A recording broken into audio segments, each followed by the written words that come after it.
Good morning student, class 10।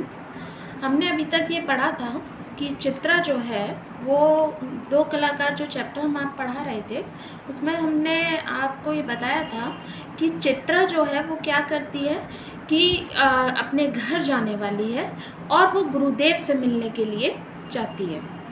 लेकिन क्या होता है कि जब वो गुरुदेव से मिलने जाती है तो बहुत समय निकल जाता है और वो लौटकर नहीं आ पाती है।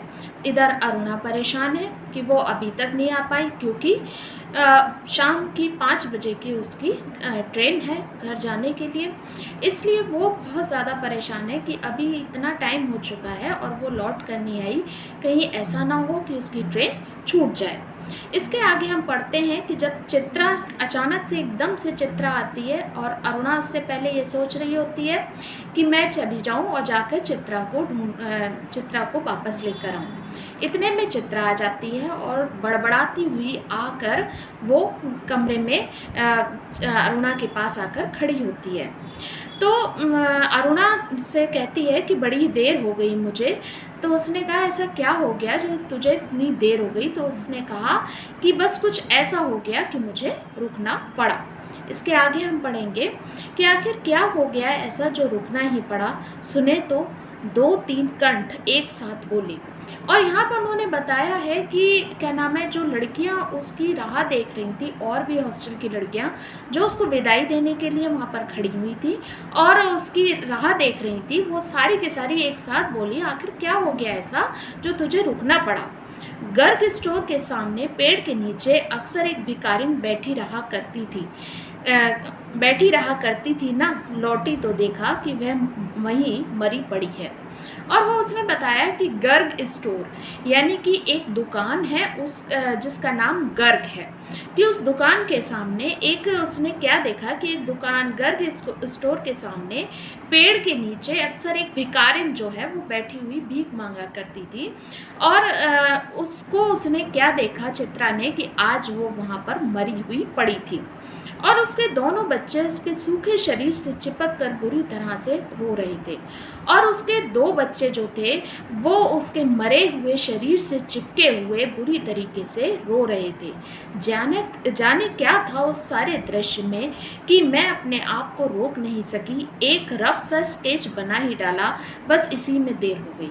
और चित्रा कहने लगी मुझे उसे देखकर पता नहीं क्या महसूस हुआ और मुझे लगा कि ये कुछ अच्छा है, मैं इसको अपना इससे एक अच्छी पेंटिंग बना सकती हूँ। और उसने क्या किया, चित्रा ने वहीं बैठकर एक रफ स्केच जो है वो वहीं पर उसने बैठकर बनाया, जिसके कारण उसको वहाँ पर देर हो गई।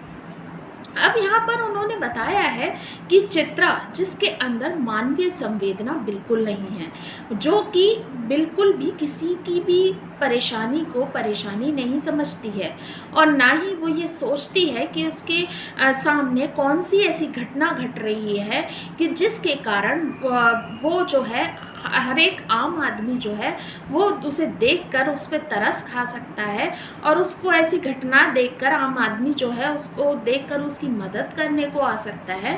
पर चित्रा के अंदर अपने चित्रों के अलावा कोई भी तरीके की मानवीय संवेदना नहीं है। यहाँ हम इस पैरा में देखते हैं कि चित्रा ने उस भिखारिन, उन बच्चों, किसी चीज़ की उसने कोई परवाह नहीं की, बल्कि क्या किया, अपने चित्रों के लिए उसने क्या किया, उस पेंटिंग का एक रफ स्केच बना डाला। 4:30 बजे चित्रा हॉस्टल के फाटक पर आ गई, पर तब तक अरुणा का कहीं पता नहीं था। और 4:30 बजे जो थी वो हॉस्टल के फाटक पर आ गई और अरुणा उसको अब वहाँ पर नहीं दिखाई दे रही थी। बहुत सारी लड़कियां उसे छोड़ने स्टेशन तक भी गई, पर चित्रा की आंखें बराबर अरुणा को ढूंढ रही थी। बहुत सारी हॉस्टल की लड़कियां उसके साथ स्टेशन तक उसे छोड़ने गई और वो जो थी चित्रा जो उसकी दोस्त अरुणा थी उसको बार बार उसकी आंखें ढूंढ रही थी, पर अरुणा वहाँ पर भी उसको नहीं दिखाई दे रही थी। 5 भी बज गए, रेल चल पड़ी पर अरुणा ना आई सो ना आई। 5 बज चुके थे, ट्रेन चल दी, पर अरुणा जो थी वो अपनी दोस्त चित्रा को विदा करने स्टेशन पे नहीं आई। विदेश जाकर चित्रा तन मन से अपने काम में जुट गई और जब वो विदेश अपने घर पहुंची और घर पहुंचने के बाद वो विदेश चली गई और तन मन से अपने इस पेंटिंग के काम को वो आगे बढ़ाने के लिए उसमें जुट गई। उसकी लगन ने उसकी कला को निखार दिया। उसकी पेंटिंग बनाने में उसकी बहुत ज़्यादा लगन थी, मेहनत थी, बहुत ज़्यादा वो उसी में पूरे समय जो थी वो उसी में लगी रहती थी।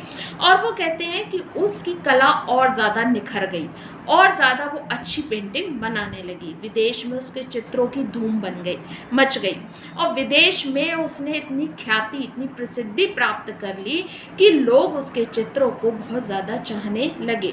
भिखारिन और 2 अनाथ बच्चों के उस चित्र की प्रशंसा में तो अखबारों के कॉलम भर गए।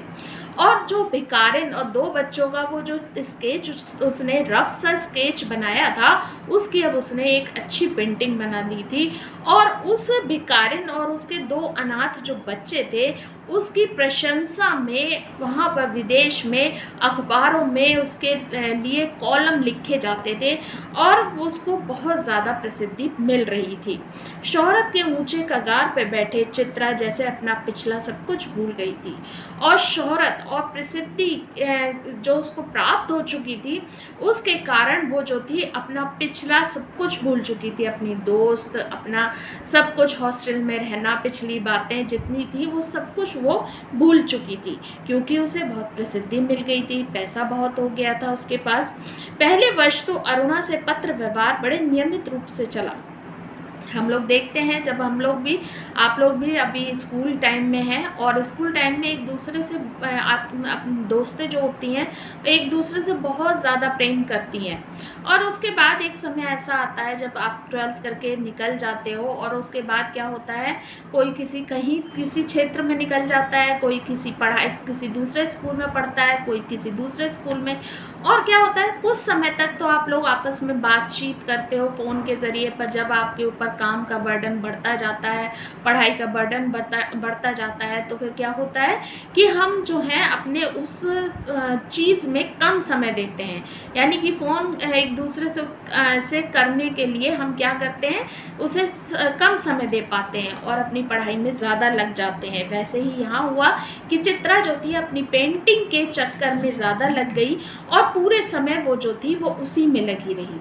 और क्या होता है कि वो उसको जो था वहाँ पर वो अपना जो थी पिछला सब कुछ भूल गई और अरुणा से वो 1 वर्ष तक, 1 साल तक वो पत्र व्यवहार उसका चलता रहा। पुराने समय में फ़ोन की सुविधा इतनी नहीं थी तो पत्र से लेटर लिखा करते थे और चलता रहा। फिर कम होते होते एकदम बंद हो गया और फिर धीरे धीरे वो कम हुआ और कम होते होते वो एकदम बंद हो गया।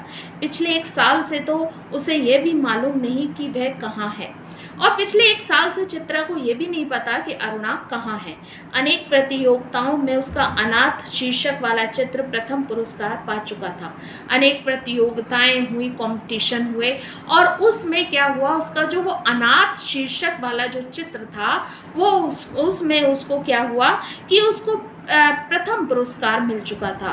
और क्या होता है, जाने क्या था उस चित्र में जो देखता चकित रह जाता। पता नहीं क्या उस चित्र में एक अनोखी सी बात थी, जो भी उस चित्र को देखता था वो एकदम आश्चर्य में पड़ जाता था। 3 साल बाद जब वह भारत लौटी तो वो बड़ा स्वागत हुआ उसका। 3 साल बाद वो विदेश से चित्रा जो थी भारत लौटी और उसकी प्रसिद्धि विदेश में इतनी बढ़ गई थी तो भारत आने पर उसका बहुत अच्छे से क्या किया गया, स्वागत किया गया। अखबारों में उसकी कला पर, उसके जीवन पर अनेक लेख छपे। अखबारों में जो थे भारत के जो अखबार थे उसकी कला पर और तो उसके ऊपर तमाम तरीके के लेख उन्होंने लिखे और अखबारों में छपे। पिता अपनी इकलौती बिटिया की सफलता पर बहुत प्रसन्न थे। उसके पिता जो थे उनकी एक लौती अकेली संतान थी ये, तो उसकी जो इतनी ज़्यादा प्रसिद्धि उसको मिल रही थी चित्रा को, इसकी वजह से उसके पिता जो थे वो बहुत ज़्यादा खुश थे।